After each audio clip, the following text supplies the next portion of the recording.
Hello বন্ধুরা, আমি তোমাদের এই হৃদয় ছোঁয়া দুইটা ভিডিও দিয়েছি। তোমাদের কোনটা ভালো লাগে অবশ্যই তোমরা কমেন্ট করে জানাবে। আর যারা এখনো সাবস্ক্রাইব করনি ঝটপট সাবস্ক্রাইব করো, সাবস্ক্রাইব নাও। সূরা ইখলাসে আছে কুল হু আল্লাহু আহাদ, বলো আল্লাহ এক ও অদ্বিতীয়। আর ঋগ্বেদে আছে একং ব্রহ্ম দ্বিতীয়ং নাস্তি নেহেনা নাস্তি কিংচং, সৃষ্টিকর্তা মাত্র একজন, ওই দ্বিতীয় কেউ নেই, কিঞ্চিত পরিমাণেও নেই। তখন আমার মাথায় চিন্তা আসলো যে সৃষ্টিকর্তা যে একজন, কিন্তু আমরা তো অনেক ধরনের মূর্তির পূজা করি, তাহলে এগুলো কোত্থেকে আসলো?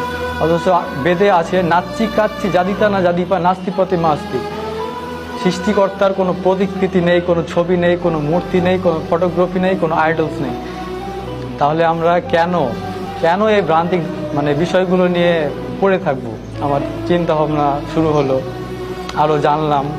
হিন্দু ধর্মের কল্কি অবতার নামে একটা বই আছে, ওই কল্কি অবতারে একটা শেষ অবতার যার নাম হবে নরসংসা অর্থাৎ প্রশংসিত ব্যক্তি। প্রশংসিত ব্যক্তিকে আপনি যদি আরবিতে নিয়ে যান তাহলে হবে মোহাম্মদ অর্থ হচ্ছে প্রশংসিত ব্যক্তি।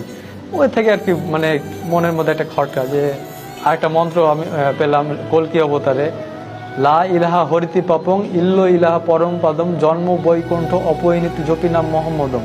এখানে আল্লাহর কথা আছে, রাসূল সাল্লাল্লাহু আলাইহি সাল্লামের কথা আছে। তখন আর কি আমি পুরোপুরি শিওর হয়ে গেলাম। তারপর আরও মন্ত্র আছে হতারমিন্দ্র মহাসুরেন্দ্র অল্লং জ্যেষ্ঠং শ্রেষ্ঠং পরমং ব্রহ্মং অল্ল রাসূল মোহাম্মদং অল্ল লাল লিখিতং। এই ধরনের এই মন্ত্রগুলোতে আর কি কল্কি অবতারে মোহাম্মদের, আমাদের যে নবী, শেষ নবী মুহাম্মদ সাল্লাল্লাহু আলাইহি সাল্লামের কথা আছে। এগুলো ধীরে ধীরে আমি বুঝতে পারলাম শুধু যে ইসলাম ধর্ম সত্য এই কথাটা যাচাই করিনি, যে খ্রিস্টান ধর্ম কেন সত্য নয়, বৌদ্ধ ধর্ম কেন সত্য নয়। সবগুলো ধর্ম যাচাই করতাম। বিভিন্ন পাদ্রীরা প্রশ্ন করতো ডক্টর জাকির নায়েককে, বিভিন্ন ধর্মের যাজকরা আসে প্রশ্ন করতো যে ডক্টর জাকির নায়েক যেসব উত্তর দিতেন কোরআন হাদিস থেকে, আশ্চর্যজনক।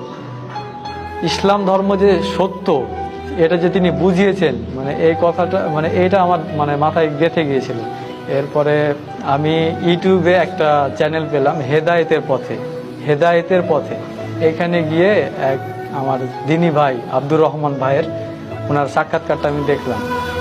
আল্লাহর কসম, আল্লাহর কসম, এই ভিডিওটা দেখার পরে আমার এই মুহূর্তে ইসলাম ধর্ম গ্রহণ করতে হবে এরকম একটা চিন্তা ভাবনা আর কি। ওনার নাম্বারটা নিলাম, নাম্বারটা নিয়ে ফোনে সেভ করে রাখলাম। তো তার পরের দিন আমি মাঠের মধ্যে গিয়ে ভাইকে ফোন দিলাম। বাড়িতে থাকলে হয়তো কেউ জানবে বা আমার কথা শুনে হয়তো কেউ আমাকে বিভ্রান্ত করার চেষ্টা করবে। তো আমি ফোন দিলাম ভাইকে, ভাইয়ের সঙ্গে যোগাযোগ হলো। তো ভাই আমাকে একটা প্রশ্ন করেছিল যে তুমি যে ইসলামে আসবা, তুমি কি ইসলামের প্রতি ঠিক থাকতে পারবা? তো আমি আপনাকে ওনাকে বলেছিলাম যে আপনার এই ঈমানদীপ্ত সাক্ষাৎকার দেখলাম, এরপর আপনি যদি এত দূর পর্যন্ত আসতে পারেন তো আমি কেন পারবো না? আমিও তো একজন মানুষ।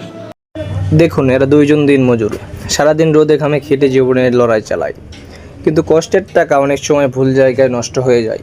কারো প্রেমে, কারো মিথ্যা প্রতিশ্রুতিতে, আবার কারো ভুয়া ভালোবাসায়। আজকাল অনেকে সম্পর্কের নামে প্রতারণা করে, মনের মানুষকে ঠকায়।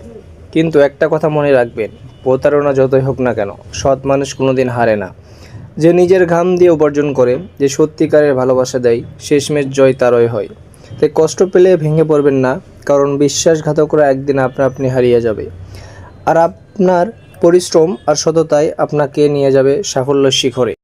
বন্ধুরা, এই কথাগুলো যদি তোমার হৃদয় ছুঁয়ে যায়, অবশ্যই একটা লাইক, একটা কমেন্ট, আর একটা শেয়ার, আর একটা সাবস্ক্রাইব।